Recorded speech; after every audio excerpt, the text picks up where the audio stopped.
Always finding the next best diet to follow that is now deemed the cleanest way to eat, even if that means eliminating entire food groups.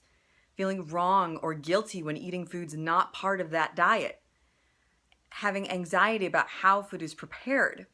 Preparing your own food to bring to social events or avoiding them altogether due to the food that's being served. Spending an incredible amount of time on researching and planning out meals. What might seem like a description of someone just trying to do their best to eat healthy, these are actually some of the symptoms of orthorexia. Orthorexia is an eating disorder associated with the compulsive obsession of eating healthy. Unlike many other eating disorders we are more familiar with, like anorexia or binge eating that center around the quantity of food, orthorexia is more concerned with the quality of food. People who struggle with orthorexia deem clean or healthy food of a certain morality or virtue, and that by consuming such foods then reflects on themselves as the person that they are. So, for example, when they eat a good food, that means that they are a good person. And when they eat a bad food, they are a bad person. When our worth changes because of the food that we consume, this can lead to devastating emotional, intellectual, and sometimes even physical damage. And there's been a surge of this kind of obsessional eating in our current culture due to the sheer amount of information we are surrounded with. A quick Google search of clean eating will provide you millions of things to look through to give you someone's opinion or experience of what it means to eat clean. Social media provides people with a community around the identity behind the food that they eat, but the community aspect can add pressure to keep up with that identity no matter what struggles might be going on the other side of that screen.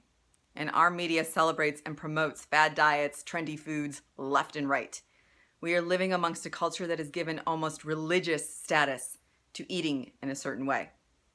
So all of this is really good to know and recognize, but the worst part about this expanding eating disorder is that orthorexia can be difficult to diagnose because currently it's not listed in the DSM, which is a manual that doctors use to diagnose patients with mental disorders. And while work is being done to get it into the DSM, often doctors aren't recognizing symptoms appropriately and people get misdiagnosed as OCD or a completely different eating disorder altogether. And even if they are properly diagnosed, it's not something that insurance recognizes. So treatment often has to come out of pocket. Diseases and disorders are developing faster and far wider than our current healthcare system can keep up with. And this is not to say that the lack of healthcare coverage is the end of the line for those that are struggling with orthorexia. Not at all. Treatment varies just as much as the cases do, and many who have struggled with it have found healing through therapy and personal coaching.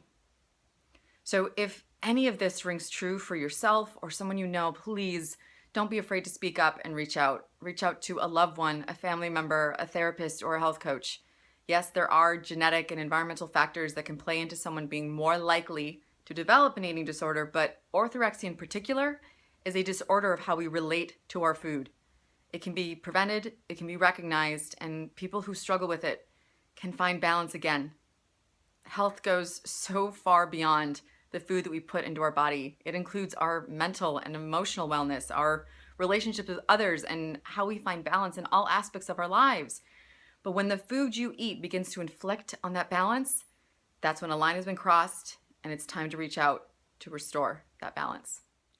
Thank you so much for watching this, and please share this out because you never know what someone could be going through and what sign they might need to finally take that first step towards healing.